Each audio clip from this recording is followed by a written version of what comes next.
Mana Mas Andreas? Mas Andreas? Hadir, Pak. Oh, hadir ya. Oke, kelompok yang presentasi pekan lalu kelompok berapa aja ya? Kelompok 4 dan kelompok 5, Pak. Kelompok 4 dan 5 ya. Oke, kalau gitu yang tugas hari ini, tugas pertama ya terkait program audit kelompok 2 deh. Kelompok 2 siapa nih? Andreas ya kelompok 2 ya. Saya, Pak. Ya, silakan Mas Andreas. Siapa aja ininya?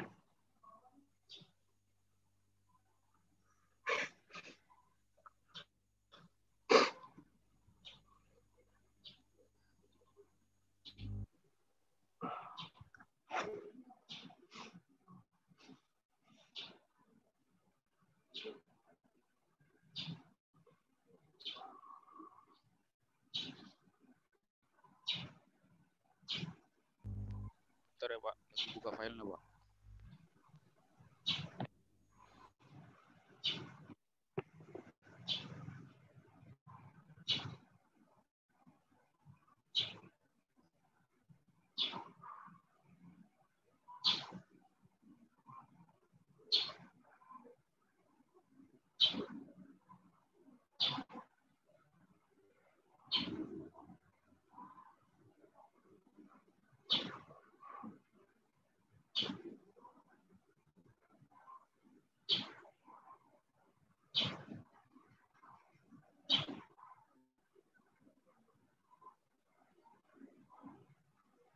Apakah sudah terlihat, Pak?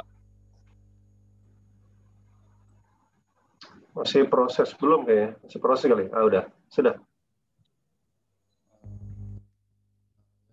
Selamat pagi semuanya. Sekarang saya dari kelompok 5, kelompok 2 akan melakukan presentasi tentang program audit dari untuk persediaan.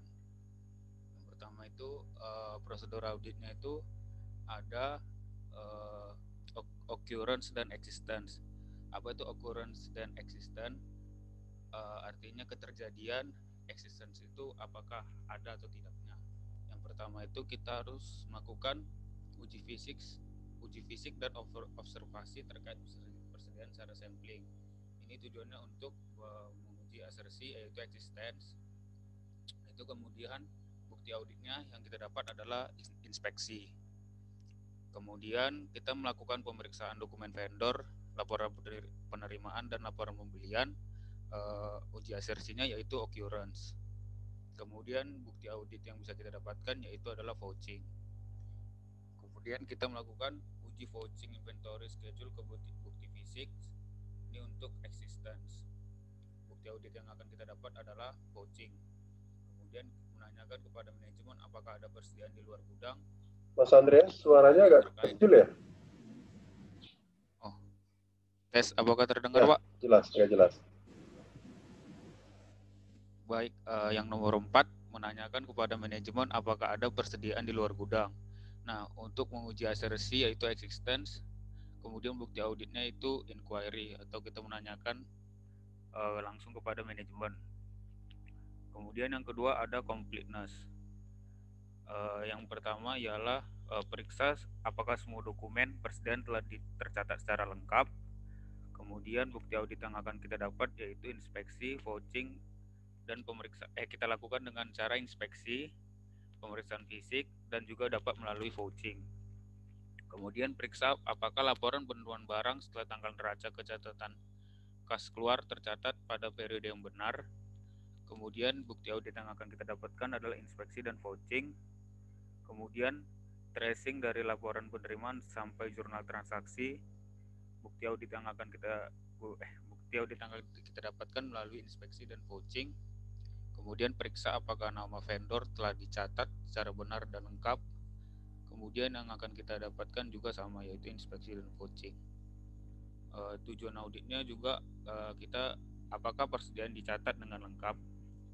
Kemudian right dan obligation. Tujuan auditnya apakah persediaan sudah dicatat dengan benar dan diakui sesuai dengan kontrak. Pertama-tama yang harus kita lakukan adalah kita menelaah kontrak antara pemasok dengan pelanggan. Kemudian untuk menguji asersi yaitu right and obligation kita dapatkan melalui inquiry atau inspeksi. Kemudian kita melakukan pemeriksaan apakah persediaan telah disesuai dengan syarat FOB, apakah FOB shipping point atau FOB destination. Kemudian kita lakukan secara vouching. Kemudian menanyakan kepada manajemen apakah ada persediaan secara konsinyasi. Di sini untuk menguji asersi yaitu right and obligation, kemudian valuation and allocation. Kita dapatkan dengan cara inquiry atau menanyakan kepada manajemen perusahaan secara langsung.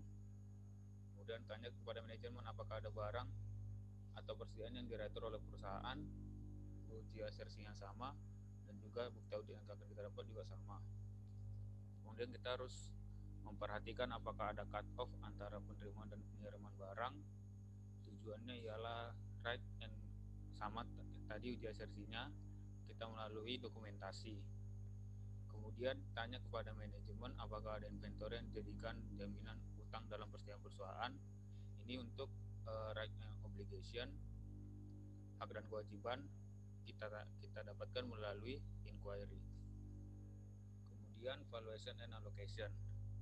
Kita meminta daftar persediaan dan mencocokkannya pada saldo buku besar. Ini untuk valuasi dan alokasi, penilaian dan alokasi. Bukti auditnya dengan akurasi. Kemudian periksa apakah ada persediaan yang telah kadaluarsa. Kemudian footing dan cross footing pada ledger, schedule dan trial balance. Kita kemudian melakukan perhitungan ulang terhadap barang yang rusak bandingkan dengan yang perusahaan catat atau catatan perusahaan dengan cara recalculation. Kemudian melakukan vouching atas barang persediaan terhadap faktur. Kemudian valuation and allocation dan juga akurasi dan existence. Tujuan auditnya itu apakah persediaan sudah dinilai dan dialokasikan dengan tepat. Kemudian yang terakhir adalah presentation and disclosure. Kita review atas catatan laporan keuangan. Kemudian dengan cara dokumentasi, periksa dasar pengukuran inventory apakah sudah diungkapkan pada CALK. Kemudian review laporan keuangan apakah pengungkapan aset telah lengkap. Kemudian bandingkan informasi pada CALK dengan dokumen pendukung. Ya, sekian Pak untuk prosedur audit dari kelompok 2. Apakah yang lain ada mau menambahkan?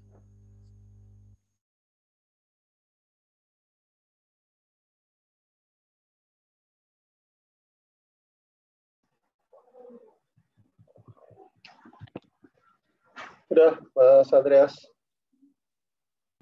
Sudah, Pak. Oke. Dari kelompok lain, ada yang mau menambahkan? Atau ada yang berbeda?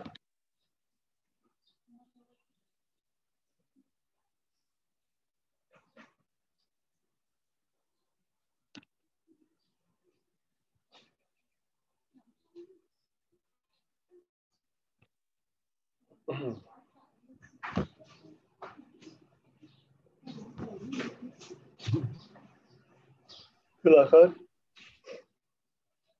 Kelompok lain, kelompok 1, gimana? Ada yang berbeda?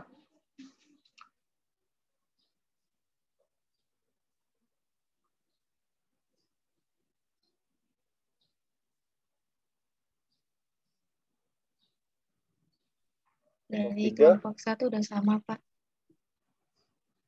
Sama ya. Kelompok 3? Kelompok 4? Kelompok 3 dulu, silakan.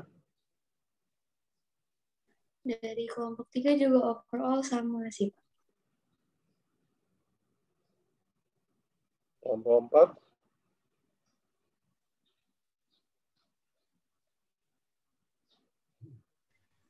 Kelompok 4 ada tujuan umum auditnya sama beda format aja sih, Pak, tapi isinya tetap sama.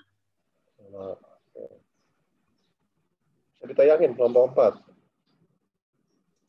Boleh, Pak.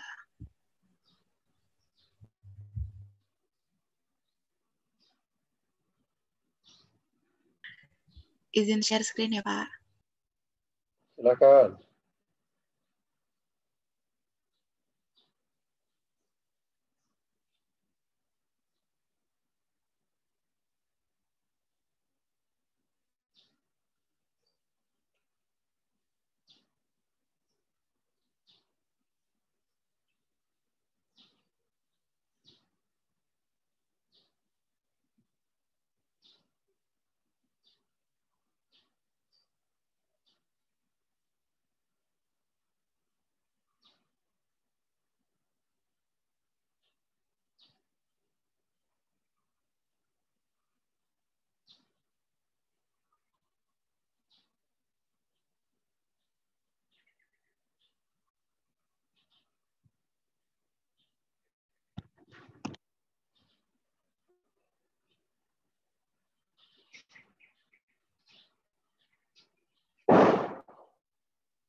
Oke. Kelompok Mbak Tiara kelompok berapa tadi? Kelompok 4 ya? Iya, Pak. Kelompok 5?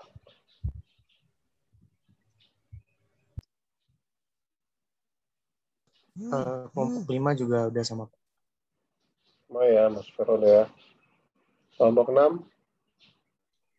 Kelompok 6 ada tujuan umum auditnya juga, Pak. Sama kayak kelompok 4 gitu ya? Ada yang menambahkan ini nggak? Seperti apa yang pekan sebelumnya? Dari pengendali intera, area-area mana yang berisiko yang harus didalami pengujiannya?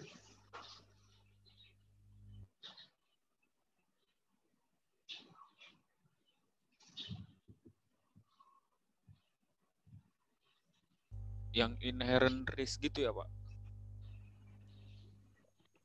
Ya, terkait dengan, bukan yang risk sebenarnya sih, ke audit risk-nya itu.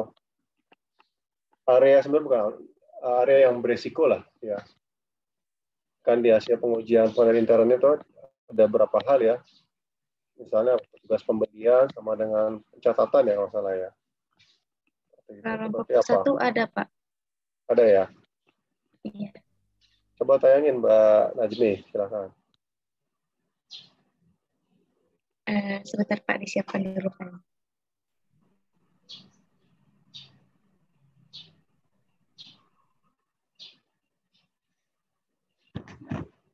Tadi pagi ada kuliah? Ada, Pak. Ada. Iya. Ini yang terakhir. Iya.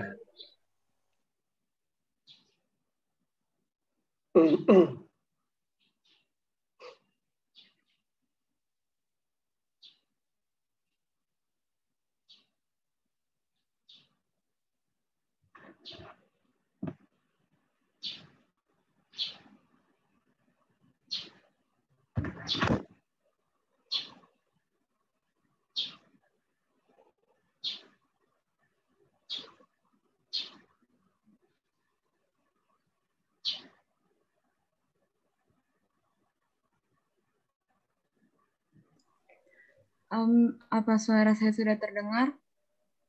Ya, jelas. Jadi kelompok 1 menambahkan area beresiko yang internal kontrolnya ada 3, Pak. Karena yang dari pertanyaan internal kontrol di halaman 128 sampai 129 itu ada 3 dari 14 pertanyaan itu ada 3 yang tidak sesuai, yaitu pertanyaan keempat, ke-7, dan ke-13.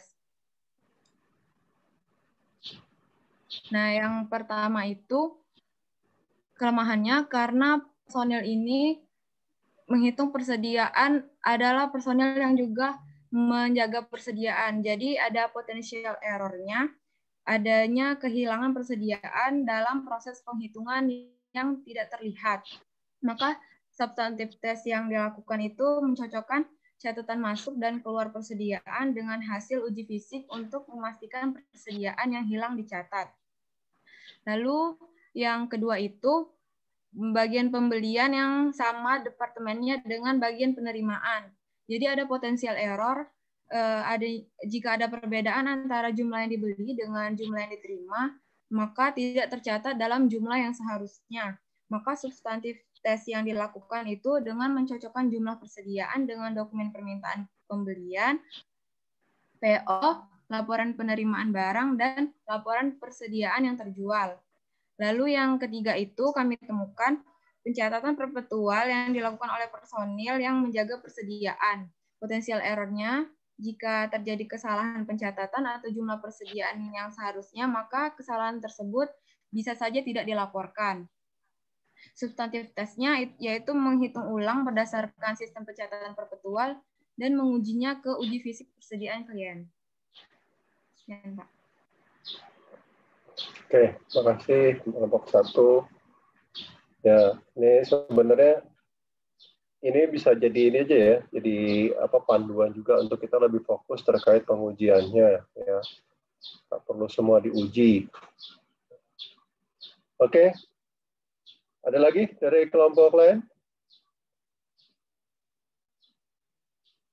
Balik ke kelompok 2 deh slide-nya. Silakan Mas Andreas. Kita yakin lagi.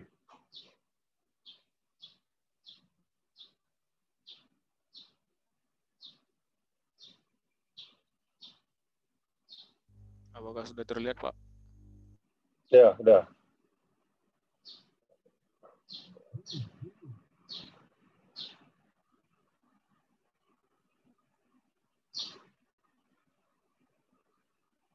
Oke ya, jadi satu lagi yang mau saya tanyakan di sini ada, coba terus turun ke bawah lagi, Mas Andreas. Yang konsinyasi, Mas, konsinyasi. Nomor 11 ya. Ketika substantif itu lebih kan ke pengujian transaksi ya, seperti itu. Coba, ada yang baca nggak dari awal sampai akhir itu terkait dengan penjualannya, ya? Kan persiapan berarti ada penjualan secara konsinyasi ya. Ada nggak penjualan secara konsinyasi?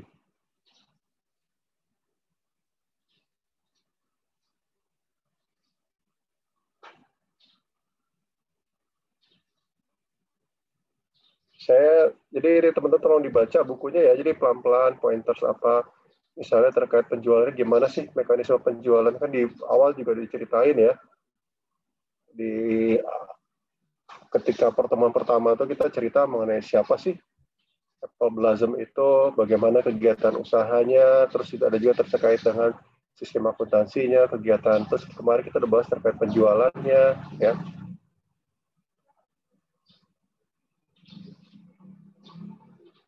Gimana kelompok 2?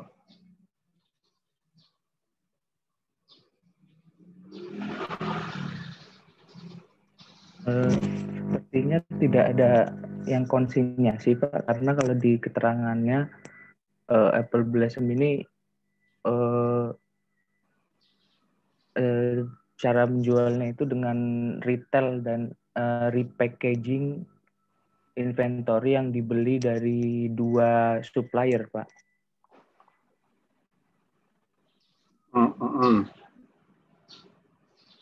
Jadi nggak ada konsinyasi ya? Tidak ada, Pak. Jadi ini apa namanya, di program audit itu sebenarnya tidak apa, interview itu di proses apa? Masih ingat nggak? Di proses perencanaan ya, di awal ya, memahami kegiatan usaha klien. Masih ingat nggak? Materi pertemuan pertama itu. Memahami kegiatan usaha, memahami proses bisnis klien, segala macam. Disitulah kesempatan kita melakukan bertanya. Ya.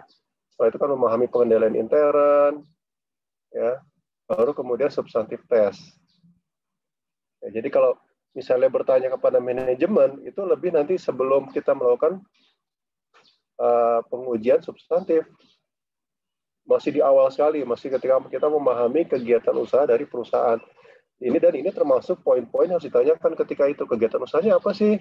Bagaimana proses penjualannya? Ya, ada nggak penjualan konsinyasi? Ya, itu. Misalnya, terus juga misalnya kalau dilihat lagi penjualnya apakah ada yang tunai, apakah semuanya kredit? Nah, itu ditanyakan di awal. Jadi bukan di pengujian substantif. Seperti itu. Nah, baru kalau misalnya nanti ada jawaban, oh ada penjualan kami, ada yang penjualan konsinyasi. Paham konsinyasi kan ya? Iya, Pak. Konsinyasi kan gimana?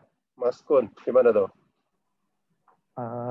Orang penjual lain menitipkan inventorinya kepada kita untuk dijual. Nanti pendapatan kita jadi komisi, Pak, bukan dari penjualan barangnya. Ada 2 hal terkait inventory itu ya. Pertama itu, kalau orang lain naruh di kita, dianggap inventory nggak? Kalau kita yang jual nih. Tidak. Kedua, kita sebagai penjual, kita naruh barang di toko orang lain. Dianggap inventory? Misalnya sih Apple Blossom konsinyasi nih, dia sebagai ini ya, menaruh barangnya di tokonya Mas Kun gitu ya. itu gimana perlakuan inventorinya? Tetap diakui inventory atau dianggap sebagai penjualan?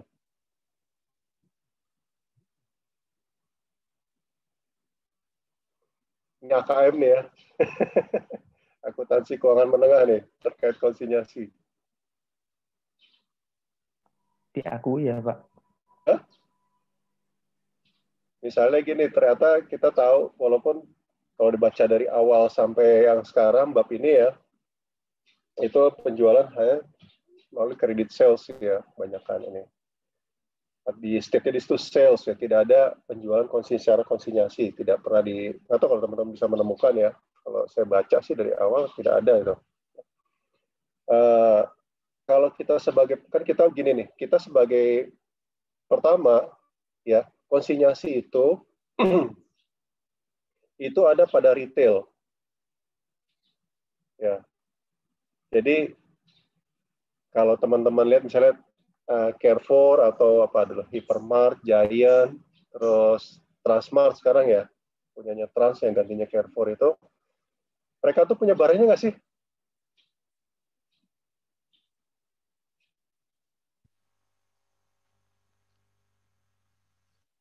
Dan dari kelompok 2, kelompok 2 jangan Mas Kun aja nih, siapa aja nih? Kelompok 2. Maksudnya gimana, Pak? Maksudnya punya tuh ke orang nitip di situ nggak sih? Iya, kayak Transmart itu mungkin kecuali merek dia sendiri aja, setahu saya ya. Kayak kan Alfamart gitu, Alfamart itu kan juga punya merek sendiri ya. Carrefour punya merek sendiri, itu pun masih atas nama orang lain. Jadi retailer itu yang besar-besar kebanyakan hanya nyediain tempat aja. Barang-barangnya konsinyasi semua tuh. Orang naruh barang, makanya Anda bisa lihat ya kalau misalnya ke stand-nya Unilever ada apa SPG-nya ya, sales promotion-nya yang nawarin tuh, tapi bukan dari karyawannya Transmart atau Hypermart, tapi dari perusahaannya langsung, karena itu barang-barang konsinyasi. Ya. Nah sekarang, apakah Carrefour atau Transmart mengakui itu sebagai inventory? Barang-barang titipannya? Tidak, Pak. Bukan, Pak. Tidak. Jadi di sini satu, si Apple Blossom kan sebagai apa tadi, Mas Kun? Wholesale ya? Iya, Pak. Ya, jadi dia beli barang dari si fruit itu ya. Di package ya, di packaging, kemudian dikirimkan kepada retailer untuk dijual retailer. Nah, proses penjualannya ini dicek lagi apakah ada yang konsinyasi atau tidak. Nah, itu ketika kita di proses perencanaan awal. Bagaimana sih penjualan dari si Apple Blossom? Apakah mekanisme penjualan biasa atau penjualan ada yang konsinyasi? Nah, tuh. Jadi bukan di sini menanyakannya, ya. Itu satu. Ya. Sama nih yang kedua juga mekanisme retur. Ya sebenarnya kalau ini bukan bertanya nih, ya. Kan bisa kelihatan di retur itu dari catatannya ada ya, dari laporan keuangan kan terlihat ada retur atau tidak seperti itu ya. Cuma yang perlu kita tanya ke manajemen di awal itu adalah bagaimana sih mekanisme returnya gitu. Ya kan? Retur itu ada berapa mekanisme? Saya belum saya ngejelasin di semester lalu ya di kelas saya.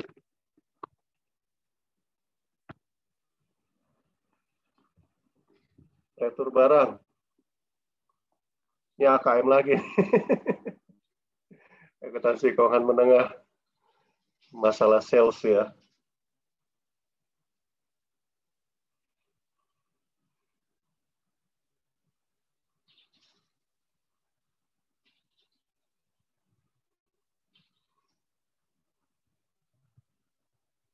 Sales, return, and allowance ya, selalu ininya.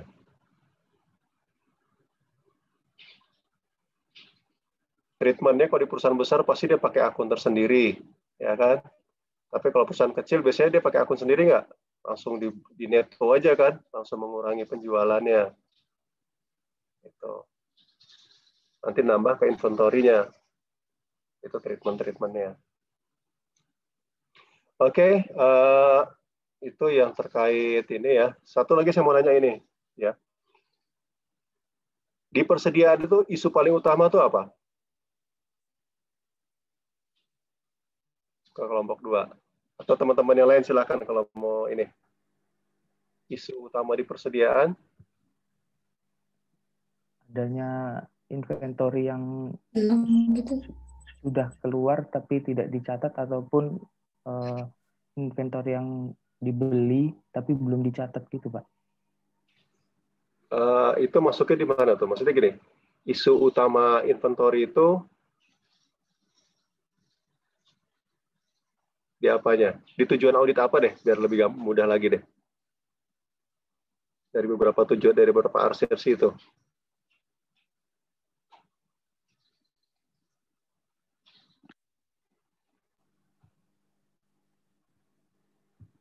Completeness dan existence juga, Pak. Iya, betul. Jadi kalau kita bicara inventory, ya, pengujian paling utama itu kita memastikan pengendalian atas apa? Fisik, existence, keberadaannya, ya. Makanya kan selalu dalam pemeriksaan persediaan ada apa namanya? Ada langkah apa? Observasi. Tidak hanya observasi, lebih dari itu apa? Fisik, Pak. Physical. Ya, pemeriksaan fisik atau stok opnam, ya. Itu. Jadi hakikat persediaan tuh di situ. Bagaimana kita memastikan ya antara fisik dengan pencatatan itu sama, ya kan? Tinggal dibalik aja tuh dua, completeness sama existence kan ya. Jangan sampai di catatan ada, fisiknya nggak ada. Itu kan paling utama ya. Lebih parah lagi, fisiknya ada, di catatan nggak ada, itu gimana? Itu nggak terlalu ini resikonya kan ya, berarti hanya masalah di pencatatan. Tapi kalau di pencatatannya ada, barangnya nggak ada, itu yang jadi masalah terbesar ya. Itu satu. Kemudian yang kedua, dokumen. Ini Aaron sebenarnya ya, kalau teman-teman masih ingat semester lalu terkait siklus persediaan, ya, siklus persediaan dan pergudangan tuh. Pertemuan keberapa itu ya? Pertemuan ke-6 atau ke-7 tuh, ya. Itu kalau masih ingat, ya. Nah, itu udah pertemuan setelah UTS ya. Setelah UTS lah itu. Kalau masih ingat tuh, itu isu utamanya terkait persediaan ya. Jadi, baik pengendalian fisiknya, karena dari pengendalian itu akan kita berangkat ke valuation-nya nanti ya. Satu, kedua itu dokumentasi sama penilaian persediaannya. Nah, sekarang saya mau ini juga nih.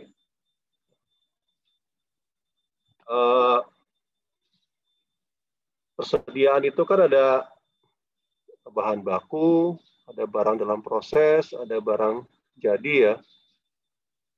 Ya, atau nah ini gimana nih kalau di apa namanya di Apple Blossom ada persediaan dalam proses atau persediaan barang jadi atau semuanya persediaan bahan baku atau gimana? Untuk di Apple Blossom sepertinya langsung finish good saja, Pak. Bedanya hanya dikemas ulang, Pak, sebelum dikirim. Ya oke. Berarti jadi sesuai tadi ya Mas Kun bilang di halaman berapa tuh ya. Jadi ini ada melakukan wholesaler hanya melakukan repackage ya, mengemas ulang dari vendor kemudian dijual. Ya tidak ada proses tidak ada barang dalam proses maupun di barang jadi ya. Tidak ada proses manufaktur lah seperti itu ya.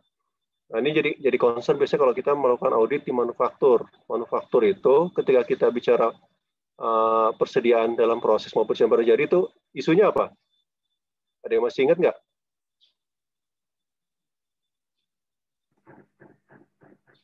Di proses manufakturnya ada spoiled good-nya itu bukan, Pak? Terkait penilaiannya, terkait nilai persediaannya.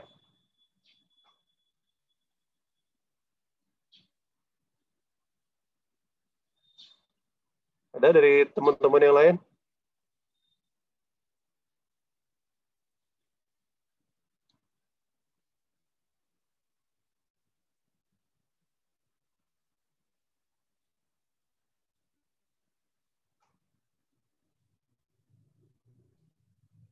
Terkait penilaiannya apa kira-kira? Barang dalam proses itu apa yang jadi isu utamanya? Sama barang jadi terutama. Tingkat penyelesaiannya mungkin, Pak. Ya, oke. Yang lainnya apa kira-kira? Atau gini saya bantu. Dalam barang dalam proses atau barang jadi itu ada apa aja komponennya?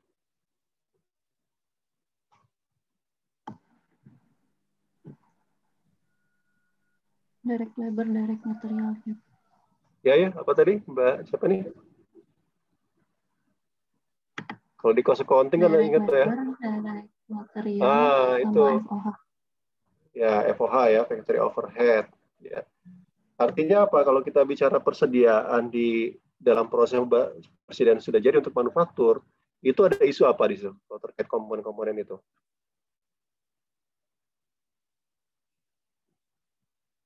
Pembebanan biayanya. Ya, atau pembebanan atau alokasi biayanya ya.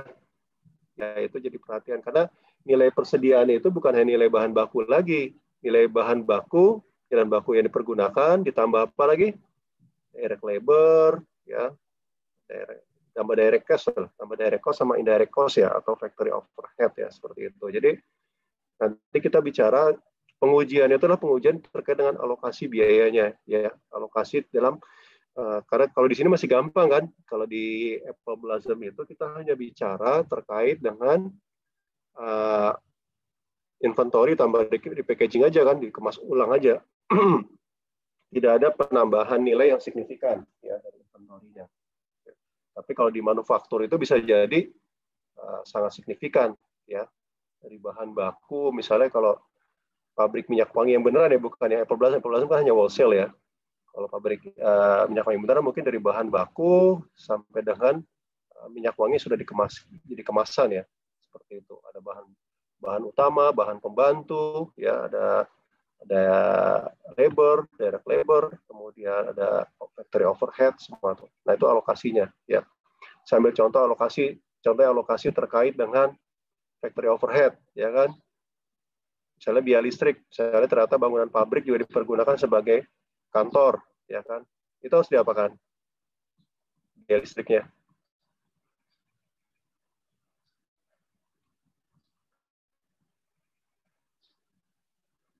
Dibebankan semua ke biaya administrasi?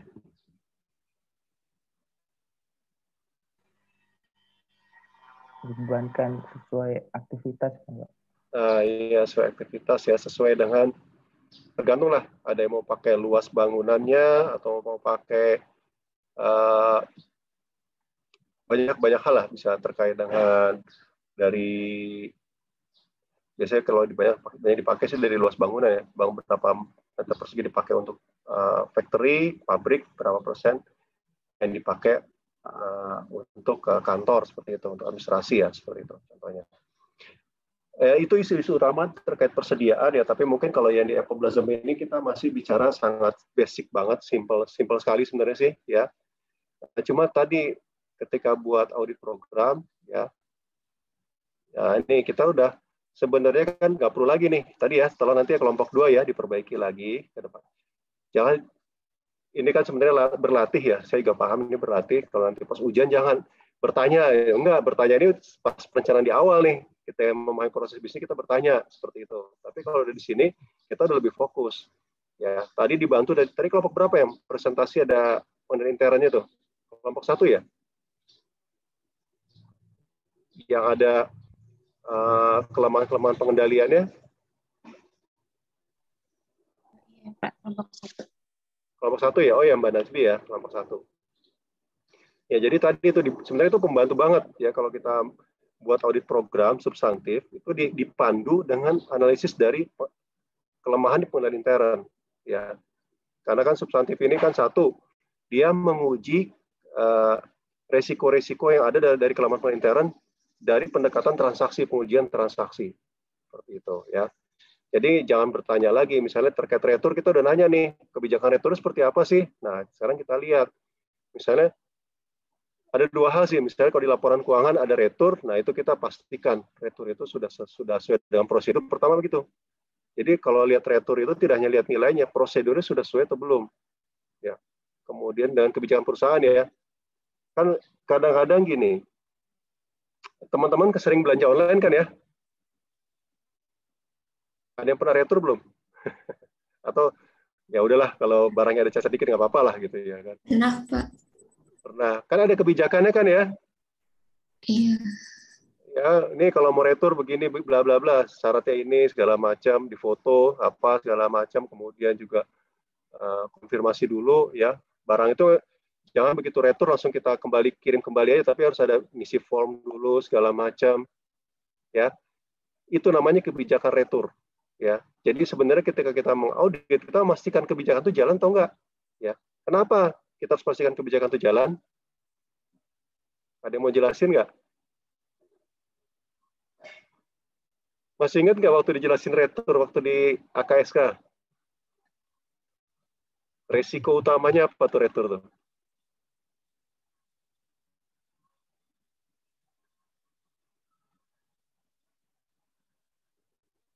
Retur itu kan, halo.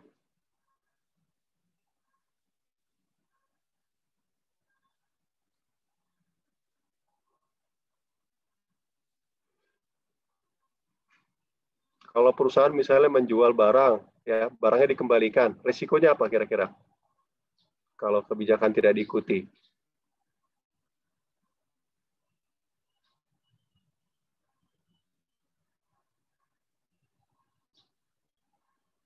Kebayang nggak sih? Coba.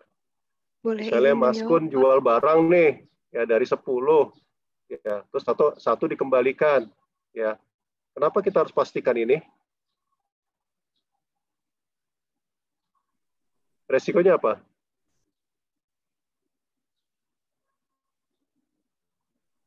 Kan retur itu mengoreksi penjualan kan ya? Nah, kalau returnya fiktif kira-kira apa? Retur yang nggak benar. Uang penjualannya lari kemana tuh?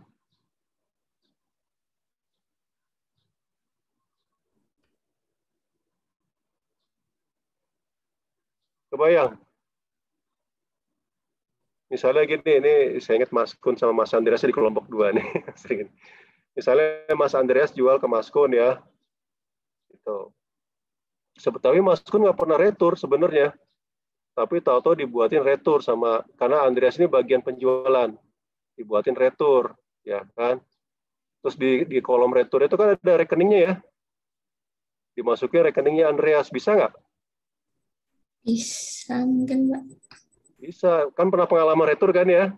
Cuma kalau returnya online kan kita udah punya akun ya, jadi nggak masalah. Tapi kalau di dalam jual beli, bisa itu. Dan ini biasanya pengujian retur itu jadi pengujian yang sangat khusus.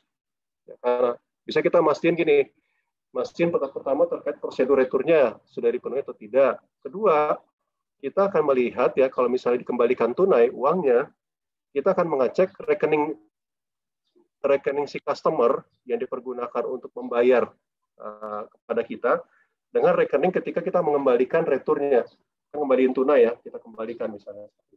Misalnya taruhlah tadi Mas Andreas jual 100 unit TV gitu ya kan, di retur 5 ya kan, 100 unit TV nilainya misalnya 100 juta, di retur 5 dikembalikan, berarti perusahaan harus mengembalikan 5 juta kan, atau memotong dari akun dari piutangnya itu kan, seperti itu ya.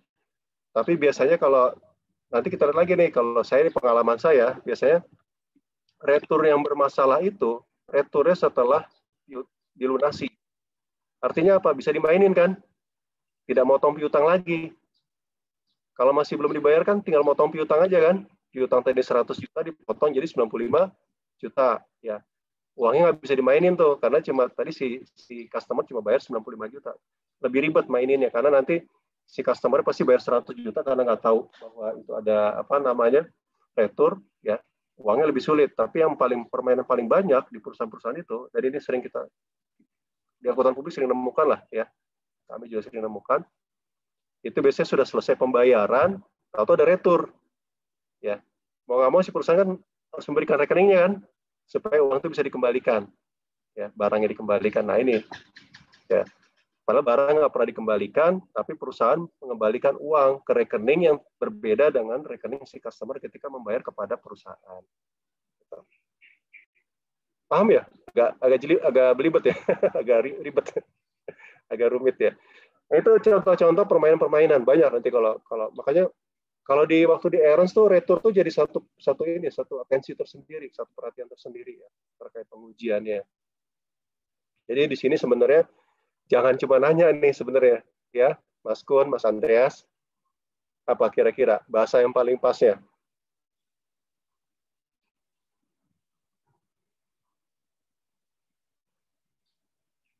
Pertama dicek dulu laporan keuangan ada retur nggak? Di laporan keuangannya. Kalau di laporan keuangan ada retur, berikutnya langsung lakukan pengujian kan? Ya. Itu ya, kelompok 2 ya. Baik, Pak. Terkait retur udah, terkait alokasi udah. Apalagi ya. Jadi yang tanya-tanya nanti diganti nih ya. Mas, ini. Baik, Pak. Baik, Pak. Ya, usah diganti ya. Ini untuk perhatian aja lah. Ya, nanti kalau buat audit program, kelompok lain juga perhatikan ya. Ini udah program kerja audit substantif ya. Kalau nanya itu tadi sebelumnya ya. Ketika masih proses perencanaan. Kita bahas apa lagi nih? Coba ke bawah lagi nih. Tadi yang saya lihat konsinyasi udah. Retur. Ini juga nih ya. Nah, ini terkait dijadikan jaminan utang dalam perjanjian perusahaan. Ini bukan bertanya nih sebenarnya, lebih pas mereview. Ya. Karena nanti juga ini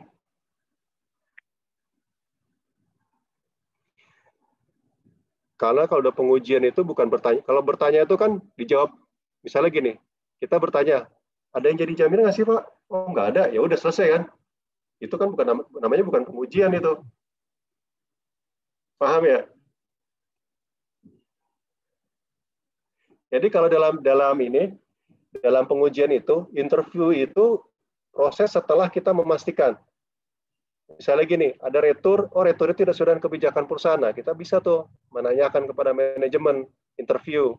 Kenapa sih ini ada kebijakan yang retur ini tidak sesuai dengan SOP dari perusahaan? Nah, itu baru ya. Tapi kita sekarang ini sebenarnya lebih untuk menemukan ada nggak ya yang tidak sesuai. Ya, ada nggak salah saji, ada nggak misalnya tadi terkait dengan debt obligation yang perusahaan tidak berhak gitu ya. Tidak ada hak terkait dengan inventory tersebut ya. Ini bagus nih terkait dengan jaminan ya, tapi jangan bertanya, sebenarnya lebih mereview ya, mereview. Nah ini sebenarnya nanti terkait juga dengan siklus yang apa namanya hutang ya, yang nanti ada tuh terkait hutang itu kita ada. Makanya kalau di pengujian ini biasanya ya kalau pengujian secara keseluruhan dari kami itu biasanya nguji bareng ya. Misalnya terkait dengan di awal itu biasanya kita mereview seluruh dokumen terkait hutang pinjaman ya. Kredit itu kita review semua. Jaminannya apa aja sih? Kalau ada yang terkait inventory, nanti kita akan cek begitu kita mendalami siklus inventory. Dan dokumen itu sudah kita pelajari ketika di tahap perencanaan sebelum menyusun substantif ini di program ini. Ya. Dan juga pengujian ini bareng nanti, ya, bersama dengan pengujian terkait dengan kredit ya atau pembiayaan.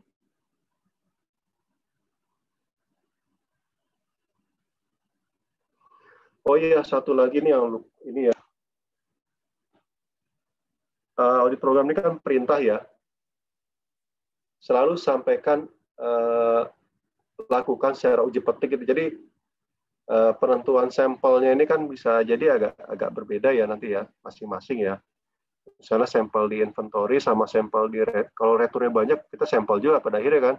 Pasti penentuan sampelnya beda tuh. Makanya nanti kalau kita bicara inventory misalnya, kalau semua pengujiannya terkait dengan satu sampel ya cukup kita sampaikan ya menentukan uji petik ya kemudian baru kita pengujian apa saja ya tapi kalau misalnya berbeda lagi kita sampaikan lagi misalnya di retur kita lakukan secara uji petik kalau misalnya returnya ternyata banyak sekali besar sekali ya barang rusak oke udah semua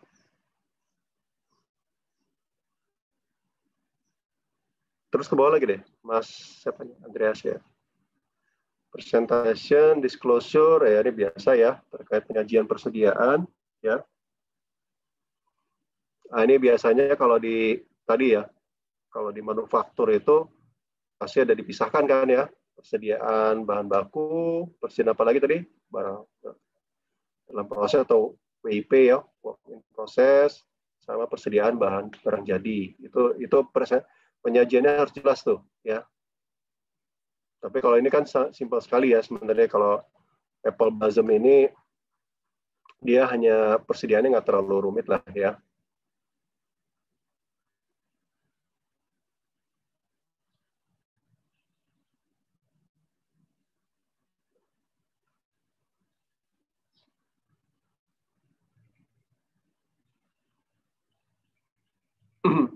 Yang caleg ini sebenarnya ini ya, lebih ke pengungkapan ya. Nanti ini sebenarnya pengungkapan itu kita masukkan di caleg ya sebenarnya. Nomor 21 kok aset ngomongnya ya? Mas Andreas, Mas Kun, atau teman-teman dari kelompok 2, maksudnya apa ya?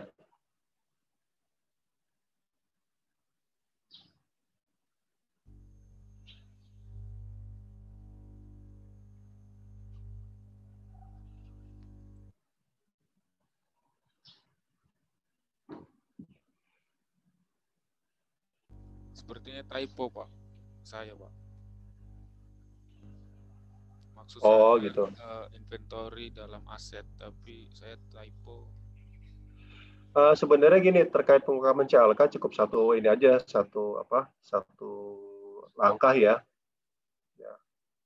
Mereview apakah pengungkapan terkait inventory sudah lengkap dalam CLK kan, dalam laporan keuangan dan CLK ya. Sebenarnya calegnya sih, kalau pengungkapan itu kan, disclosure itu kan di calegnya ya. Presentation baru di laporan keuangannya.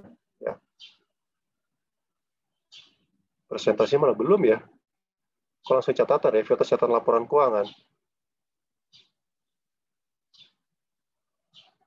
Sebenarnya nomor 1, review atas penyajian persediaan dalam laporan keuangan dulu tuh. Ya. Sudah sesuai dengan standar atau belum, misalnya dia terkait dengan apakah dia mau global langsung jadi satu, karena ini cuma nggak ada jenis kayak tadi ya, seperti manufaktur. Terus juga itu aja sih sebenarnya, presentasi ya sesuai dengan standar sama pengungkapannya ya.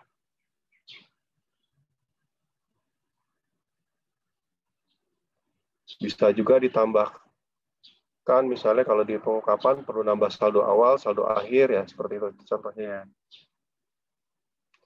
Oke, dari ini terkait dengan audit program, ada yang ditanyakan lagi atau menambahkan tadi dari kelompok lain mungkin?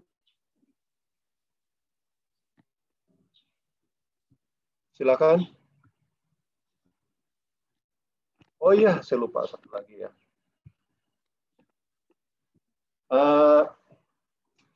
Masih ingat ya, hari Selasa kemarin kan saya sampaikan di halaman 127 ya, terkait si Apple Blossom pakai metode apa? Di halaman 127 yang kemarin hari Selasa saya sampaikan, terkait ini persediaannya, metode persediaannya. Vivo, Pak. Vivo, ya Vivo. Terus di akhir tahun dia ngapain? Melakukan perhitungan fisik. Nah, ya kan, jadi perusahaan si Apple Blossom pakai Vivo ya, tapi begitu di akhir tahun dia pakai perpetual ya kan, melakukan stock opnam, melakukan perhitungan fisik ya, dan membukukannya kepada cost of goods sold ya. Nah, terkait dengan ini perlu kita tuangkan nggak dalam audit program, memastikan perhitungannya. Ini tanpa melihat soal kedua ya, karena ini masih di perencanaan ya.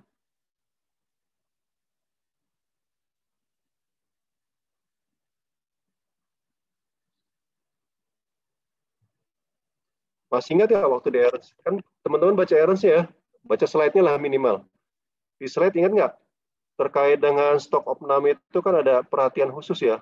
misalnya ada otorisasinya, terus petugas yang melakukan penghitungan harus independen, ada supervisi, ya supervisi yang independen juga bukan bagian gudang gitu. Yang melakukan penghitungan bukan bagian gudang atau bukan petugas yang menangani persediaan. Kemudian ada supervisi, ada instruksi atau otorisasi untuk melakukan kapan dilakukan perhitungan.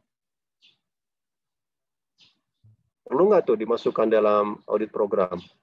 Memastikan perhitungannya. Padahal tadi kan disampaikan kan ya, yang di pengendalian internalnya gimana? Petugas yang melakukan dari kelompok 1 ya, tadi Mbak Najmi ya, apa tuh tadi tuh? Salah satu resikonya.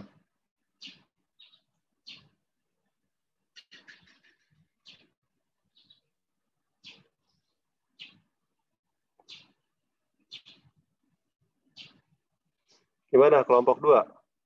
Kelompok 2 nih Mas Kun, Mas. Yang lain Mas Andreas siapa lagi?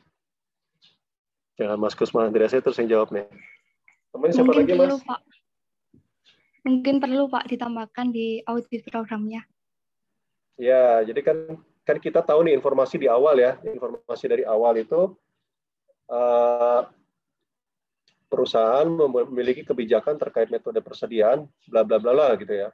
Mas, tadi metodenya FIFO, kemudian di akhir tahun melakukan perpecual perhitungan ya. Nah itu kita perlu memastikan kebijakannya seperti apa, petugas yang melakukan perhitungan siapa ya. Walaupun nanti di fakta soal nomor 2, auditor mendampingi perhitungan ya. Yang kerja nomor 2 nanti masih ingat tuh, mudah-mudahan ada ini perhatiinnya.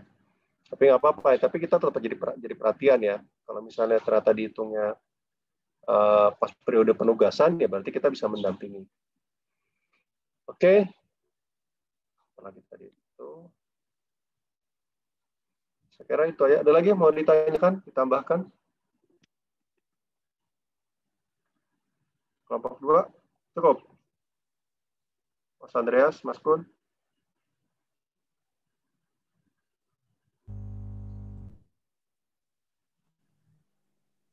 Mungkin sementara cukup, Pak.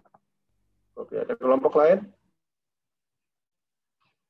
Saya balik lagi ya, sebenarnya memang sih kalau di buku Apple Blossom itu,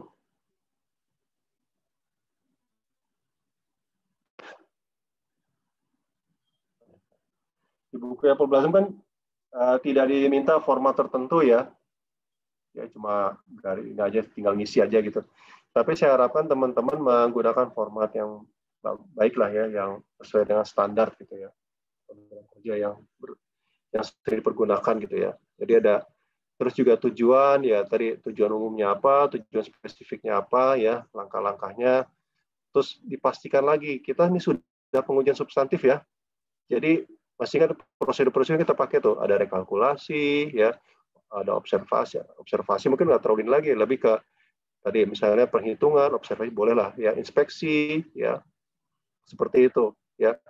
Kalaupun mau pakai interview itu untuk menanyakan lebih setelah ditemukan adanya anomali atau hal-hal yang perlu mendapatkan perhatian ya.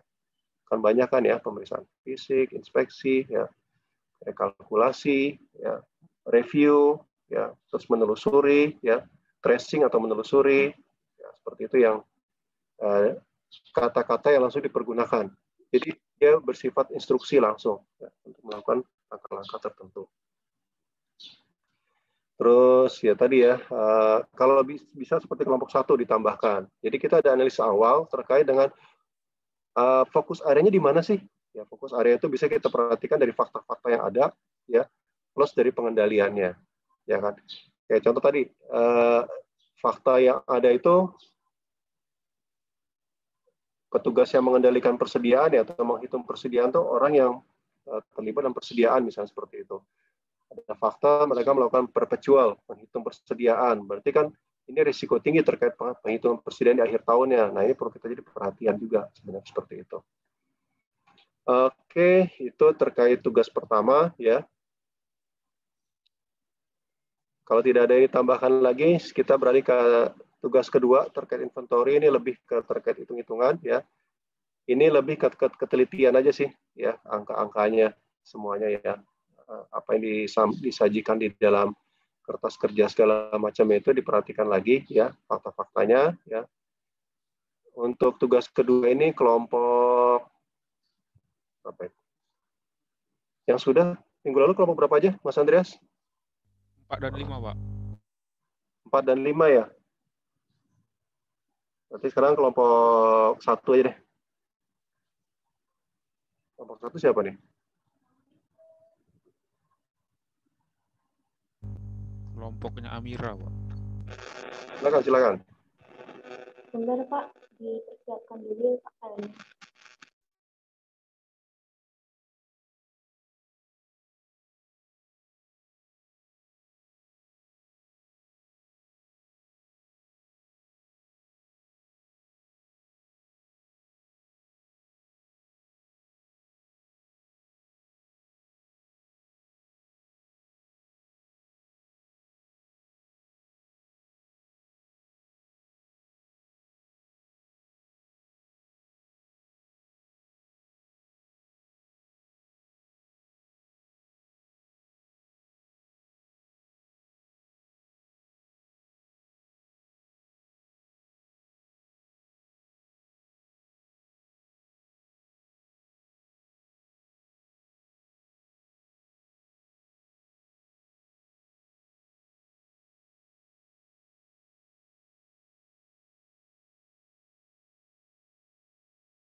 Jadi untuk schedule C1 ini, yang pertama kita lakukan adalah mencocokkan perhitungan fisik auditor dengan schedule yang telah dibuat oleh klien. Setelah kita melakukan pencocokan antara klien dengan auditor, ternyata nilai fisiknya itu semuanya sama. Lalu langkah keduanya, kita mencocokkan nilai inventory. Dan telah dijelaskan tadi kan perusahaan Everblasem itu menggunakan metode FIFO, di mana yang masuk pertama itu yang keluar duluan, dan yang tersisa di akhir itu akan diurutkan dari pembelian terakhir. Ini kan itemnya, ini kan itemnya lumayan banyak ya. Kita telah mencocokkan semuanya dan kami dari kelompok 1 menemukan ada ketiga kesalahan atau ketidakcocokan. Jadi yang pertama itu dari item A601 lemon bisa ditampilkan perhitungannya Ami di bawah. Ya, jadi A601 itu ada 2 voucher. Yang pertama itu voucher 124 dan yang kedua itu ada voucher 1235. Bisa tolong ditampilkan di sheet exhibit 5.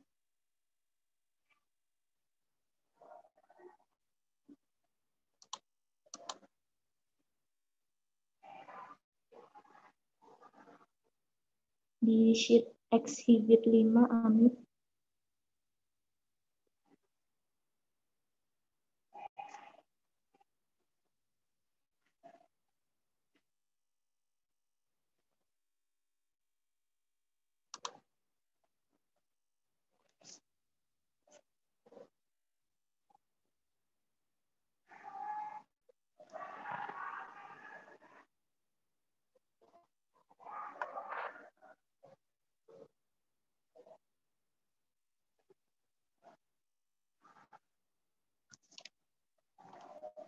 Yang Excel, Ami.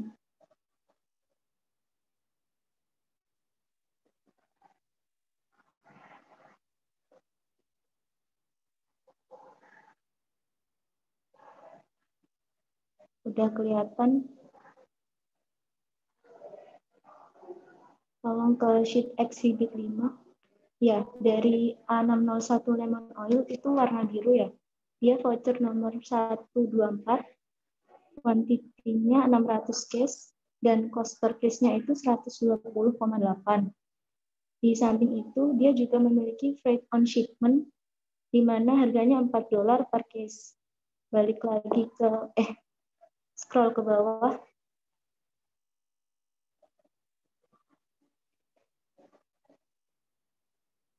Bawah lagi. Nah, voucher yang kedua itu ada voucher nomor 1235, di mana dia cost-nya 110,8 dan ada tambahan freight on shipment 4 per case. Balik ke C1.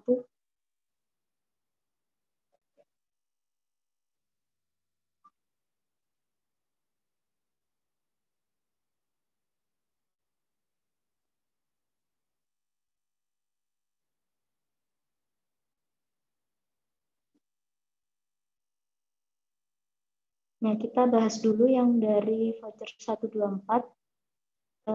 Kan udah ada keterangan size ounce-nya itu 2, number of case-nya tadi 600, number of bottles-nya itu 600 dikali 24, lalu total ounce-nya itu size of ounce dikali number of bottles.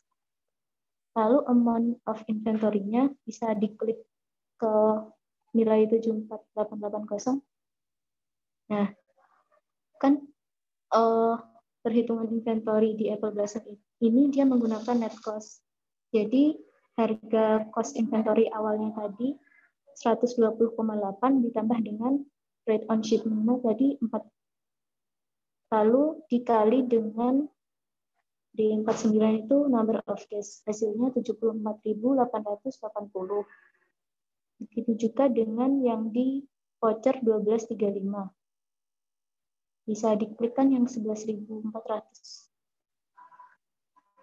Nah, dia tadi harga awalnya 110,8 ditambah ada freight 4 dikalikan dengan number of case 100. Hasilnya 11.480. Lalu kita lihat di schedule C1, scroll ke atas. Nah, atas sendiri, yang warna merah paling atas itu number of case-nya 321. Jadi dia tersedia saldo akhir menurut pencatatan klien itu 321 dengan nilai inventory-nya itu $40.061. Scroll ke bawah.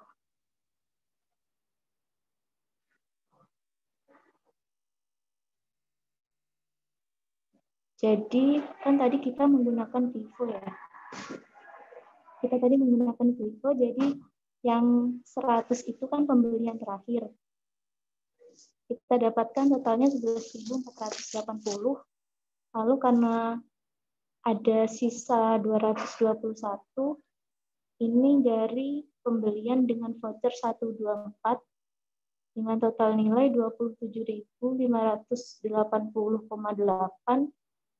Lalu kita total, ternyata hasilnya 39.060,8. Nah, kita bandingkan dengan saldo akhir yang di C1 tadi, ternyata ada perbedaan nilai. Senilai 1.000,2 atau kita bulatkan senilai 1.000. Kan seharusnya dia menurut perhitungan 39.060,8, tapi tercatatnya itu 40.061. Maka sebaiknya kita membuat jurnal penyesuaian, yaitu COGS pada inventory senilai 1.000. Lalu untuk penyesuaian yang kedua, scroll ke bawah. Ke bawahnya. Yaitu R atas dikit. R320 Apple. Ini kita dapatkan informasinya dari bab account payable yang kemarin, di mana yaitu dikirim tanggal 29 Desember 2003 dan diterima 5 Januari 2004. Dalam hal ini, vendor itu menggunakan FOB hook atau bisa disebut FOB shipping point. Kan tadi udah dikirim tanggal 29 Desember 2003, jadi saat itu juga sudah diakui sebagai inventory. Jadi di sini juga ada freight. Jadi kita membuat jurnal inventory pada AP senilai 33.440 ditambah 400. 33.840. Scroll ke bawah.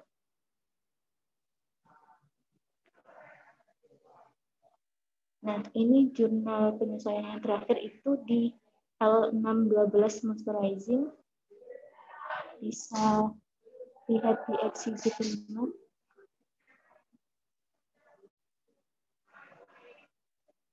Scroll ke atas sendiri.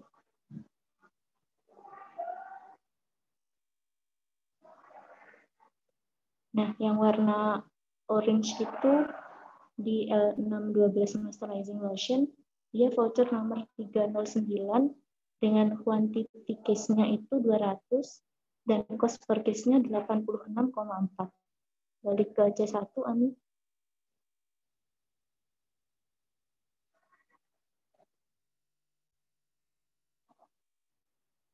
Nah, size ounce-nya itu 8, number of case-nya 200, number of bottles-nya itu 200 dikali 24, nilainya 4.800, dan amount of inventory-nya bisa diklik kan 17.000 itu. Nah, ini didapatkan dari cost yang di exhibit 5 tadi 86,4 dikali dengan number of case-nya 200. Dapatkan nilainya 17.280. Cost per unitnya itu 17.280 dibagi dengan 4.800. Sedangkan di schedule C1 saldo akhirnya itu scroll ke atas.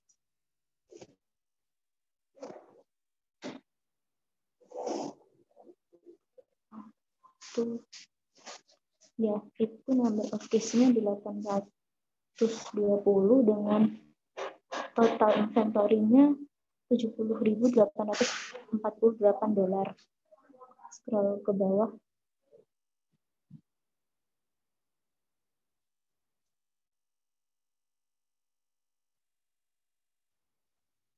Nah, saldo akhir 820 ini setelah kita hitung, ternyata 200 itu berasal dari voucher 309 tadi yang pembelian, lalu ada sisa 620. Kami mengasumsikan bahwa ini berasal dari inventory ending tahun lalu atau inventory dari beginning tahun ini. Kita dapatkan unit per cost-nya itu 3, kita melihat dari catatan inventory tahun lalu. Lalu total nilainya itu kita dapatkan 61.920. Kita bandingkan dengan schedule C1, ternyata ada perbedaan catatan senilai 8.928. Seharusnya 61.920, tapi perusahaan itu kelebihan mencatat dicatatnya itu 70.848. Jadi kita membuat jurnal penyesuaian COGS pada inventory senilai 8.928. Scroll ke atas.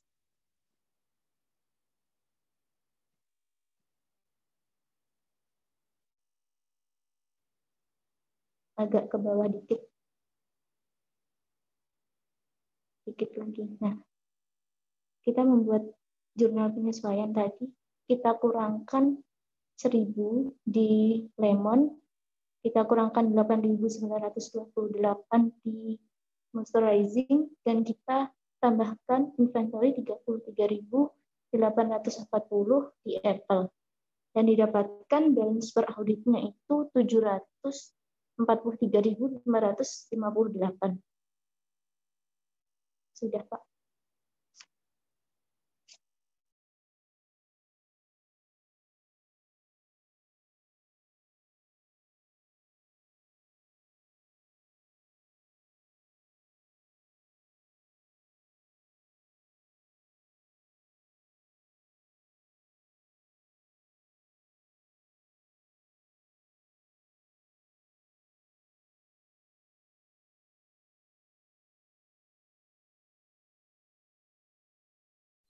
Mungkin selanjutnya untuk C2 bisa kembali lagi ke PDF.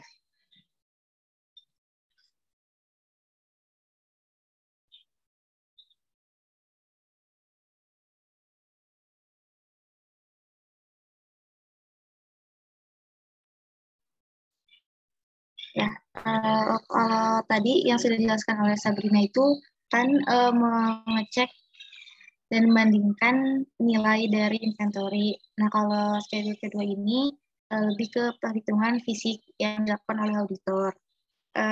Laporan ini tuh didapatkan datanya dari, pertama ada laporan perhitungan klien di buku Apple Blossom halaman 150, dan ada hasil cek auditor di buku kasus Apple Blossom halaman 151. Terus hasilnya adalah di bawah ini. Di bawah ini ada stok, ada apa? Ada stok number-nya, terus ada itemnya, ada number of case. Case itu kayak dus gitu. Nah, terus tiap satu dus itu terdapat 24 botol, dan setiap botolnya itu ukurannya adalah 8 ons. Nah, jadi di sini dilakukan perkalian seperti biasa. Jadi number of cases-nya 615, terus dikali 24 jadi 14.760, terus dikali dengan size of botolnya, satu botol itu 8 ons, jadi totalnya adalah 118.080 ons. Itu terus dilakukan sama terhadap semua item, dan setelah dilakukan perhitungan fisik tidak terdapat perbedaan antara catatan klien dan catatan cek fisik yang dilakukan oleh auditor. Oke. Mungkin untuk C2 begitu. Bisa dilanjut ke C3.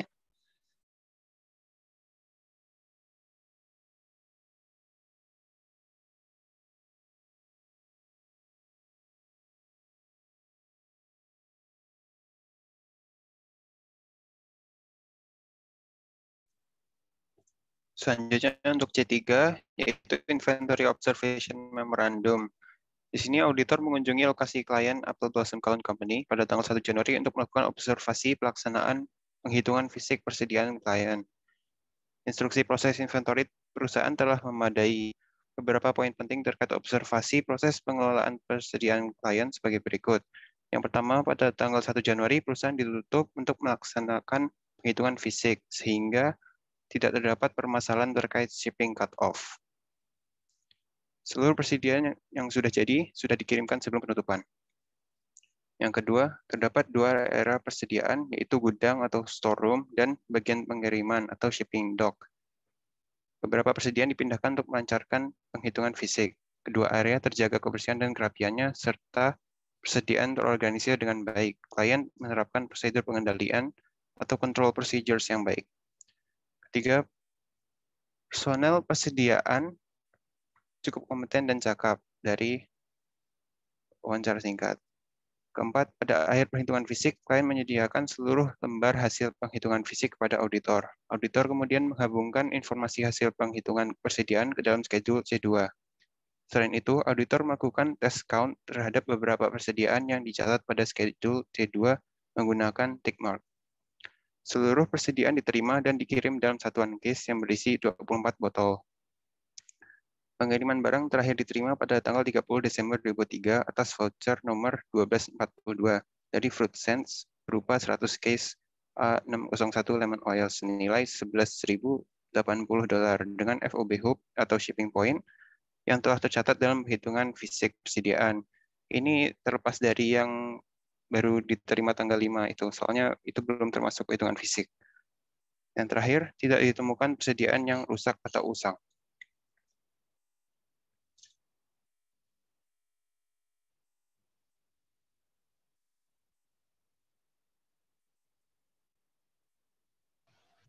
Nah, ini untuk lead schedule-nya, jadi saldo per book-nya kan 719.647. Nah, ada adjustment di kredit sebesar 9.936 dan debit 33.840, sehingga saldo per auditnya menjadi 743.551.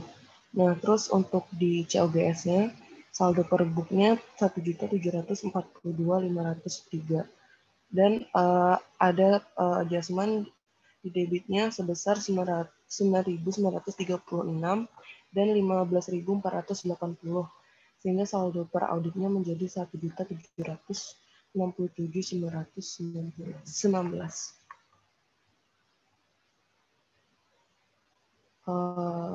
Sudah Pak, sekian.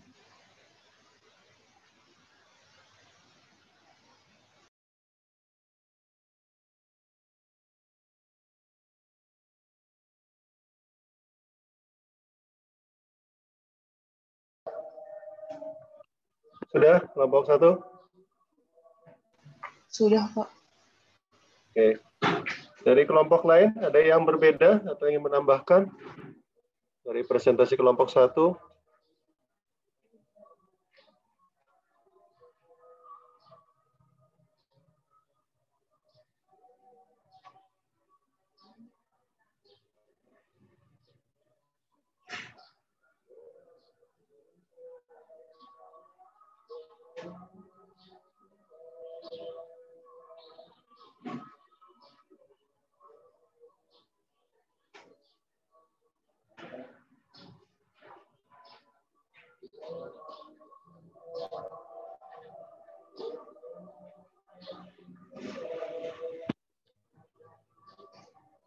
Nggak ada? Kelompok 2 gimana?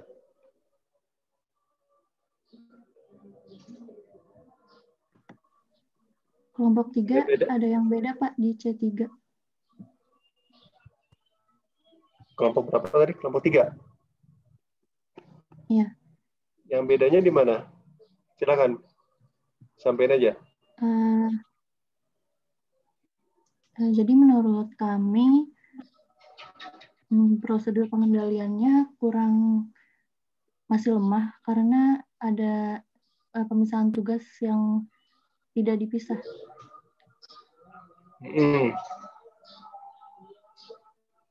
Yang tadi itu ya, yang dari intern ya. Iya. Terus dampaknya apa kira-kira Mbak?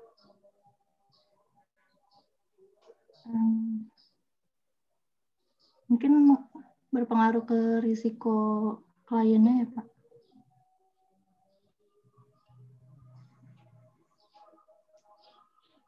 Kalau yang ini kan sekarang kita ini ya, lebih fokus ke koreksinya ya. Angka-angkanya ya. Oh, ya. Kalau angkanya gimana? Mungkin berpengaruh ke penghitungan inventory-nya ya Pak. Bisa terjadi error atau fraud.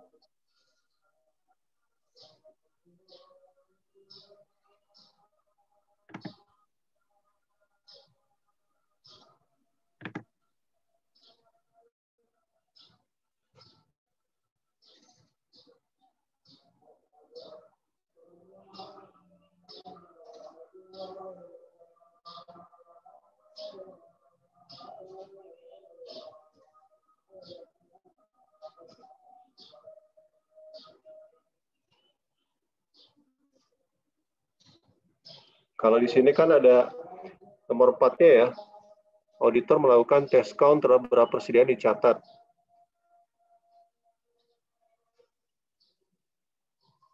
Tapi hasilnya nggak di ini ya. C2-nya gimana? Ada ini nggak? Kan gini, si klien melakukan perhitungan fisik ya. Kemudian dari perhitungan fisik itu diuji oleh auditornya. Di C2-nya hasilnya C2.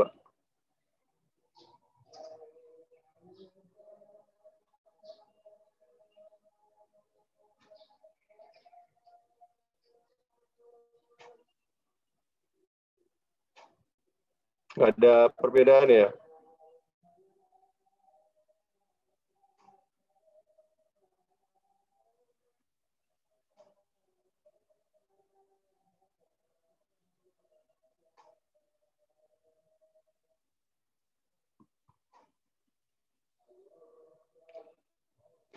Gimana kelompok Kelompok berapa nih? Kelompok 3 ya? Mbak, tadi siapa?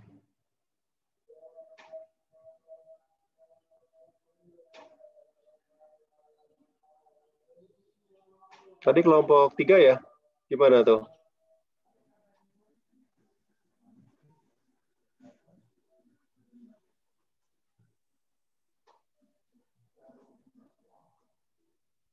C2-nya udah sama, Pak. Jadi kan gini nih, biasanya kalau di kita, kalau apa di audit ya, kalau misalnya dia pakai perpetual, kan nggak mungkin auditornya ngitung lagi gitu, sekalian aja. Diperhatikan oleh auditornya. Kalau tadi kan saya bicara di program ya, sekarang kita bicara di pelaksanaannya. Tapi untuk kontrol selanjutnya ya dari siapa sih auditor melakukan pengujian lagi tuh ya, beberapa ininya dicek lagi, cek ulang lagi. Ya. Dari situ kan nggak ada selisih ternyata ya. Itu prosedur dilakukan untuk memastikan tadi walaupun memang ada apa namanya pengendalian kelemahan pengendalian, tapi pengujian berikutnya lakukan lagi oleh auditor. Ya, di tick mark tadi. Tick mark lagi diuji lagi, ya, seperti itu.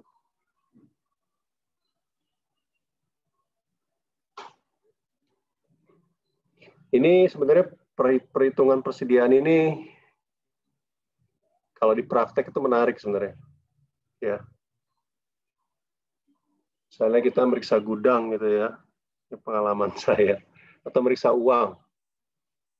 Ini untuk share. Kalau meriksa dulu kan belum ada internet banking ya, zaman tahun sebelum 2000-an lah. Ya, sebelum tahun 2000-an tuh uang kas masih taruh di brankas, kita gaji masih lewat cash, semua transaksi cash ya. Karena belum terlalu seperti sekarang udah internet banking segala macam gampang gitu ya kan. Tinggal bayar pakai debit, kalau dulu harus cash gitu. Ini saya ambil contoh terkait perhitungan kas ya. Ada yang bisa ngasih contoh nggak ngitung stok cash opnam yang paling simple tapi efektif? Apakah misalnya kita ngeliatin si bendaharanya ngitungin duit, ya, atau kita yang ngitung, atau gimana? Ini sambil diskusi aja deh. Nanti saya akan share lagi cerita ketika meriksa gudang. Kita yang ngitung ya, Pak? Kita Apa? yang ngitung, bendahara yang ngeliatin. Kita yang ngitung? Ya, kalau kita salah ngitung, gimana? Oh iya, kalau kita kebalik berarti. Bendaharanya yang ngitung, kita yang ngeliatin. Kalau bendaharanya tato nyocokin di akhir gimana? Kita ngeliatin itu perhitungan bendaharanya. Yakin? Nggak tahu deh, Mbak. Yang kayak gini-gini ini biasa dari praktek, Mas. Dari meriksa gudang juga gitu kan. Gudang banyak itemnya. Nah, kita ngitungin satu persatu gitu ya kan. Kalau yang uang itu bisa gini, kalau saya ngitung ini cash opnam ya. Taruhlah misalnya di situ ada setumpuk uang kertas gitu ya. Setumpuk uang kertas ya. Saya akan ambil berapa lembar, tapi nggak saya hitung. Ya. Jadi dari tumpukan itu akan saya ambil sekian puluh lembar gitu ya. Tergantung jumlah uangnya, kalau banyak sekali saya ambil puluhan lembar, kalau berapa lah. Saya nggak hitung lagi, saya pisahin. Ditaruh tempat lain. Habis itu saya suruh bendahara ngitung. Baru setelah selesai ngitung, dia ngitung yang saya pisahkan tadi. Ya. Tapi udah dicatat duluan kan, berapa nanti. Sementara yang dia hitung juga, kita udah hitung juga ya. Itu salah satu mekanisme pengendaliannya. Jadi untuk ngeklopin susah, juga bendahara kan nggak tahu juga nih. Kalau dia klopin, dia belum tahu tuh jumlah yang kita pisahkan tuh berapa. Ya. Seperti itu tuh contohnya. Ngitung gudang, nantilah berikutnya saya cerita lagi. Jadi ngitung fisik ini ada yang penting kita pengendaliannya ya. Jangan sampai kita yang repot, kita yang ngitung ya. Sebenarnya kalau mereka yang ngitung ya nggak apa-apa, tapi kita melakukan pengendalian secukupnya untuk memastikan perhitungan itu benar. Intinya itu ya. Jadi jangan seperti pemahaman kita, oh auditor melakukan stok pemeriksaan fisik, kemudian kita meriksa, walaupun sampling gitu kita periksa, enggak juga gitu ya. Akan lebih baik ya klien melakukan perhitungan, tapi ada syaratnya kan, tadi ingat nggak yang saya sampaikan di awal tadi? Syaratnya misalnya kita ada instruksi yang jelas. Kita melakukan perhitungan tanggal berapa, ya, terus diawasi oleh siapa, dilaksanakan oleh siapa, kemudian personel atau petugas yang menghitung juga harus independen, ada supervisi dari kliennya juga, supervisi yang independen, sama terakhir dari kita. Nah, dari kita itu apa? Dari perhitungan itu nanti kita uji lagi, ya. Kita lakukan pengujian secara random. Seperti itu. Itu ya. Jadi kelompok 3 sebenarnya ini kita lebih banyak terkait perhitungan ya. Jadi kalau ini sebenarnya audit itu, ya ini sekali audit itu kita bicara masalah keyakinan sebenarnya. Ya kan? Kan nggak mungkin kita, saya udah sering ulang ya, kita nggak mungkin audit 100% gitu. Jadi sebenarnya kita melalui uji petik, ya pengujian-pengujian ada, kita ingin memastikan bahwa laporan keuangan itu tidak terdapat salah saji yang material gitu. Ada mungkin ada, tapi tidak material seperti itu. Ya, jelas ya teman-teman semua ya. Oke, yang berikutnya ada lagi kelompok lain yang ingin menyampaikan.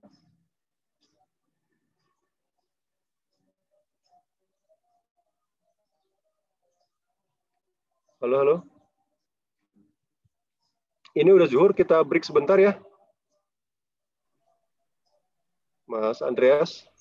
Baik, Pak. Break sholat berapa? 15 menit? 15 menit ya. Biar bisa sholat tepat waktu. Sholat jamaah sama keluarga mungkin ya. Kita break dulu 15 menit, nanti kita lanjut lagi di 12.20 deh ya. Kita bahas lagi yang lain-lainnya. Kita break dulu ya. Baik, Pak. Baik, Pak. Ini aja di mute aja.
Mas Andreas udah dikirim ya file itunya? Capture-annya? Oh, belum Pak, ini akan saya kirim Pak. Tolong di ini ya. Presensi udah ngisi semua?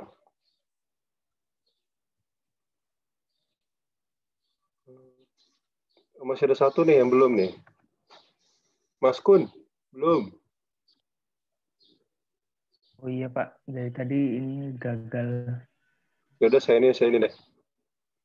Cepat di save. Oke, udah lengkap ya. Saya ngisi portal dulu sebentar ya.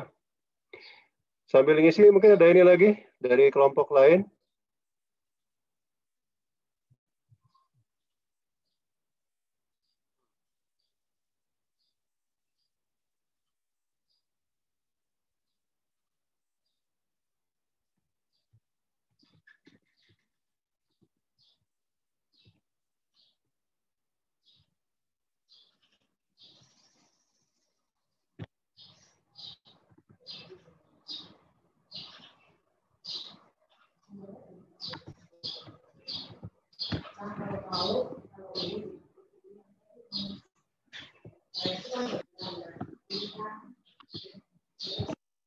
Ada dari kelompok lainnya terkait dengan ini?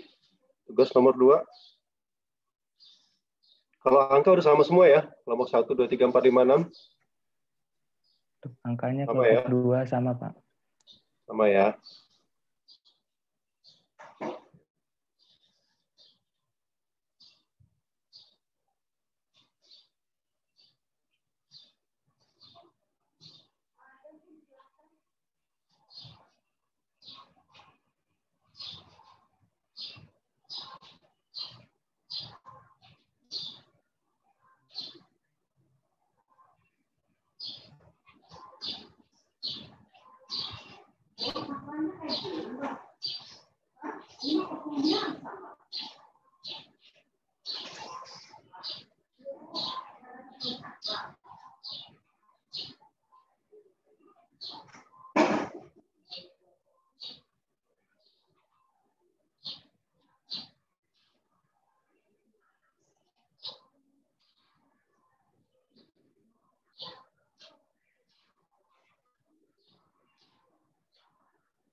Persediaan.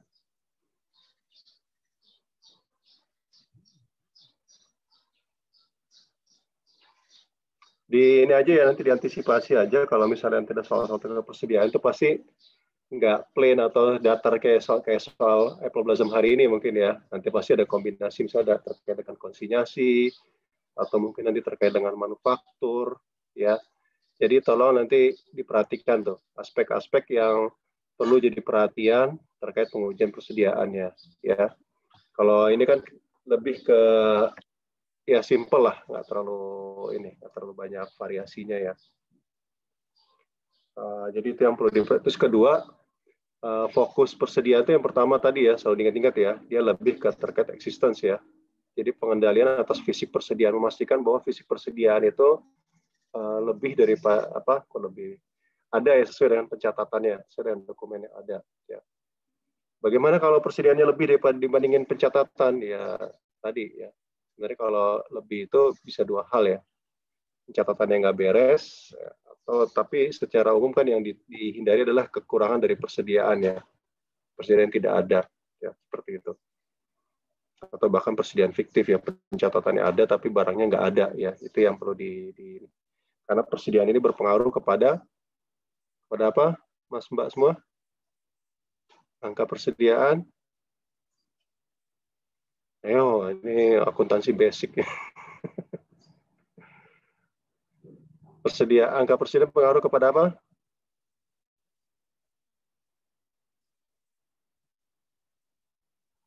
Ada yang mau jawab?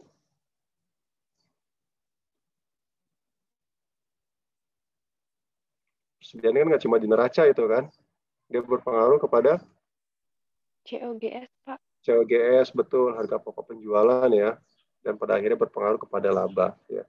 Jadi setiap koreksi terhadap persediaan itu akan berpengaruh kepada apa? Tadi udah. COGS, Pak. Iya, kepada laba kan, kepada iya. Jadi sebenarnya tadi itu yang perlu diperhatikan. Oke, kalau nggak ada lagi, ada pertanyaan lagi? Atau yang sebelum-sebelumnya yang ingin dibahas ya. Tapi yang jelas gini ya, terkait persediaan itu, ini saya akan bandingkan dengan kondisi hari ini ya. Kondisi hari ini itu mungkin pengujian persediaan. Ya teman-teman bayangin lah, dulu saya meriksa gudang persediaan itu ya. Itu namanya kas opnam, namanya stok opnam itu benar-benar manual banget ya. Jadi kita harus ngecek satu persatu ini. Kalau sekarang kan persediaan juga sudah apa, terutama di kayak di inilah, di mungkin dosen AKSK pernah menyampaikan ya, kalau di retail yang besar itu kontrolnya pakai apa sekarang? Dosennya pernah menyampaikan pengendaliannya? Pengendalian basicnya pakai apa? Yang kalau kita beli di scan itu? Barcode, Pak. Barcode ya, sekarang barcode ya, pengendalian pakai barcode, nggak dihitung lagi satu persatu. Kedua, kalau dia nilainya bernilai tinggi, biasanya ditambahin lagi satu apa? Kalau pernah belanja di Matahari atau itu ada penengnya itu. Yang kayak pemberat itu, Pak. Ya, yang ditempelin kalau kita beli pakaian di Matahari itu kan ada apanya tuh? Penengnya, namanya Arfit itu. Belajar di sistem kan ya? Sistem informasi akuntansi namanya Arfit. Kayak tag itu untuk tahu barang ini apa gitu. Ya. Ke depan itu mungkin kalau chip itu makin murah ya mungkin semua barang akan ditempelin aja udah. Ya. Misalnya chip bisa terbuat dari kertas gitu. Tinggal di scan orang udah kebaca gitu ya kan, otomatis ya. Jadi kontrol persediaan sekarang udah lebih mudah ya. Jadi apa namanya, dengan teknologi segala macam ya. Kemudian juga pernah nonton ini nggak, gudangnya Amazon atau Alibaba di YouTube? Pernah, Pak. Yang pakai robot semuanya. Sekali-sekali nonton deh, nonton di YouTube terkait yang gudangnya Amazon atau Alibaba tuh. Nggak ada manusia lagi, tuh semua ada robot ya. Barang datang, masih perlu ini nggak, perhitungan fisik? Sudah tidak, Pak. Karena semua pakai scan, begitu masuk gudang, terscan tuh barcode-nya kan. Jadi lewat 3 barangnya tercatat 3 barang gitu. Walaupun ada nggak kemungkinan mesin yang nggak baca? Ya ada juga kemungkinannya ya. Tapi nanti itu bisa dideteksi lagi karena dia biasa ketika masuk di scan, ketika masuk ke tempatnya, ke tray-nya ya, kalau nonton di YouTube itu di Amazon ya, barang masuk itu terscan semua, terscan, habis itu masuk ke tray-nya kan, ke tempat itemnya masing-masing, masuk ke tempat item masing-masing juga di scan. Ketika dibawa oleh robot juga di scan, ya, karena robot begitu di scan, oh barang ini tempatnya di sini loh, ya. Jadi nggak pakai manusia lagi. Nanti begitu ada yang mesen order, robot lagi yang narik tuh, yang nyari, yang ngambil, ya. Begitu diambil oleh robot, otomatis stoknya berkurang tuh. Ya, jadi keluar terkirim. Ya. Kalau Tokped kan masih dia marketplace ya. Tokped itu Bukalapak, ya, dia nggak jualan sendiri. Tapi kalau udah Amazon, Alibaba gitu ya, Amazon lah terutama, dia kan juga tidak hanya marketplace, dia juga gudangnya juga di dia gitu ya. Semua orang ketika ngirim barang lewat dia gudangnya. Ya. Jadi kontrol persediaan ke depan seperti apa ya? Tonton aja deh ya. Inventory-nya Amazon di YouTube. Ya. Atau juga bisa juga toko Amazon Store yang sama sekali nggak ada orang, nggak ada apa-apa. Ya, orang datang, bayar, tinggal ngambil barang, ya, di scan, bayar pakai internet banking, mobile banking, atau pakai apa kris ya, yang barcode itu ya, barcode to payment tuh namanya kris ya, atau pakai ATM ya. Jadi udah lebih nih, pengendalian itu udah lebih baik ya ke depannya terkait inventory. Jadi nggak perlu lagi mikir-mikir stok opnam segala macam ya, itu kan makan resource banyak itu. Terus juga audit lebih mudah lagi ya kan, bisa tahu detail tuh barang ini keluarnya kapan. Amazon ya, di Amazon itu Anda bisa tahu tuh barang misalnya gini, barang handphone ya, misalnya handphone Samsung keluarnya dari barcode kelihatan kan ya, dari barcode itu masuknya tanggal berapa, jam berapa, detik berapa masuk ke gudang, jam berapa, detik berapa masuk ke apa namanya storage di itemnya ya, tempat khusus item handphone misalnya, dan jam berapa, tanggal berapa, jam berapa, detik berapa keluar dari gudang, jam berapa, detik berapa dikirim kepada customer. Itu detail sekali. Jadi semuanya tuh udah by teknologi, udah pengendalian udah baik, udah sangat baik sekali ya. Itu era teman-teman ke depan. Kalau era saya zaman dulu ya, tadi saya cerita ngitung kas opnam gimana, harus tahu tekniknya tuh, ngitung gudang ya, itemnya banyak, apa perlu diperiksa semua ya, habis itu seminggu untuk ngitung di gudang doang, barangnya banyak bener ya. Jadi itu harus ada. Kalau sekarang sih udah teknologi udah menggantikan semua. Tapi kalau di Indonesia ya masih lah, ya, karena pengendalian juga masih, kalau di kantor-kantor tuh ya masih amburadul. Tapi kalau di retail ya udah bagus, ya. Di retail itu udah sangat bagus pengendaliannya. Itu aja ya kalau saya ngobrol dengan beberapa teman-teman yang di retail ya, kayak di Carrefour, ya. Itu aja pencurian, fraudnya masih tinggi juga tuh. Barang yang diambil ya masih banyak.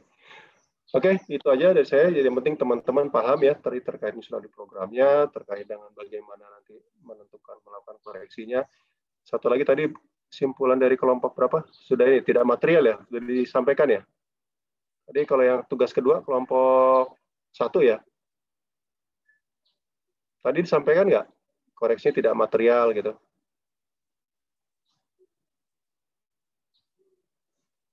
Halo. Selalu disampaikan ya, karena kan tingkat materialitas sudah kita tentukan ya. Masih ingat di awal materialitasnya berapa? Kalau tidak melebihi jumlah itu kita anggap tidak material ya. Jadi cukup dilakukan koreksi, tidak berpengaruh kepada opini ya. Oke, itu aja dari saya. Terima kasih ya. Nah, ini juga kita libur ya, 2 pekan ya. Baru masuk lagi tanggal berapa Andreas? Tanggal 20 ya, 24. Kita kuliah tanggal 25 ya, terakhir ya, kuliah terakhir sebelum UTS ya. Oke, untuk yang merayakan Idul Fitri, saya ucapkan selamat Hari Raya ya, Idul Fitri. Semoga bagi yang puasa juga puasa bisa tuntas ya, bisa ditunaikan dengan sebaik-baiknya sampai dengan Hari Raya nanti ya. Mohon maaf lahir dan batin ya, karena ini menjelang Hari Idul Fitri ya. Itu saja dari saya ya. Terima kasih teman-teman, sampai ketemu setelah Lebaran ya. Assalamualaikum warahmatullahi wabarakatuh. Waalaikumsalam warahmatullahi wabarakatuh. Terima kasih banyak Pak. Terima kasih banyak Pak. Saya